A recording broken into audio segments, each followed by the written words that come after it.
perkenalkan nama saya Rizka di Pratiwi, NIM saya 22003214. Saya dari Prodi Pendidikan Luar Biasa. Di sini saya akan mempresentasikan mengenai kedudukan bahasa Indonesia dalam era globalisasi, teknologi, dan informasi. Nah, Indonesia merupakan sebuah negara berkembang di kawasan Asia Tenggara dengan letak geografis negara Indonesia yang terdiri dari beberapa pulau yang terpisah oleh lautan, mengakibatkan Indonesia memiliki banyak sekali perbedaan. Bahasa Melayu merupakan salah satu bahasa daerah yang berada di negara Indonesia. Bahasa Melayu telah dipakai sebagai lingua franca selama berabad-abad.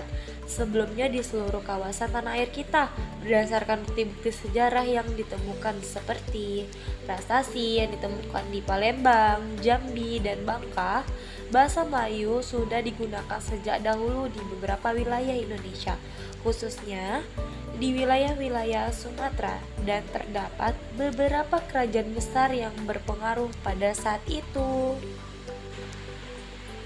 Pada saat perjuangan kemerdekaan, bangsa Indonesia memerlukan alat pemersatu dalam berinteraksi antara suku bangsa yang ada di Indonesia. Dipilihlah bahasa Melayu sebagai bahasa pemersatu bangsa Indonesia. Pada peristiwa Sumpah Pemuda tanggal 28 Oktober 1928 ditetapkan bahasa Melayu menjadi bahan bahasa Indonesia.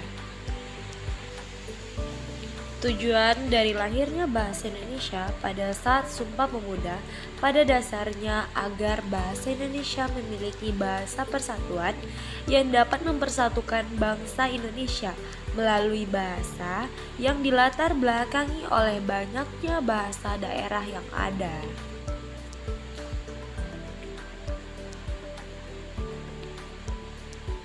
Perkembangan bahasa Indonesia. Era globalisasi yang ditandai dengan arus komunikasi yang begitu cepat menuntut para pengambil kebijakan di bidang bahasa bekerja keras untuk menyempurnakan dan meningkatkan semua sektor berhubungan dengan masalah pembinaan bahasa.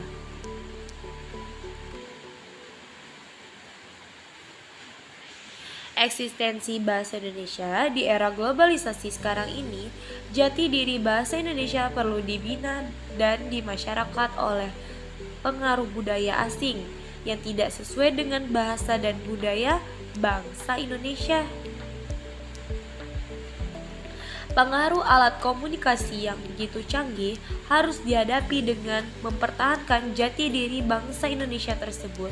Jati diri bangsa Indonesia. Dampak positif dan negatif era globalisasi terhadap bahasa Indonesia.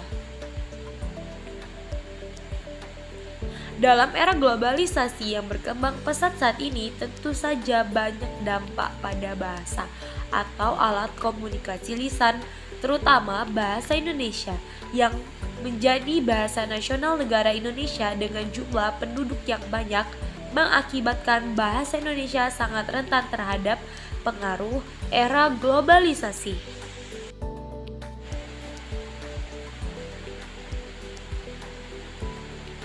Dampak positif globalisasi terhadap bahasa Indonesia. Bahasa Indonesia mulai dikenal oleh dunia internasional.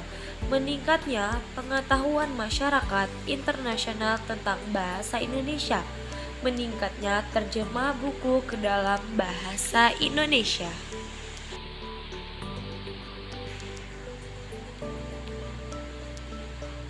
Dampak negatif globalisasi terhadap bahasa Indonesia.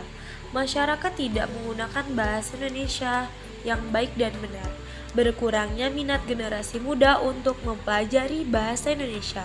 Bercampurnya bahasa Indonesia dengan bahasa-bahasa asing dan memperkaya kosakata bahasa Indonesia.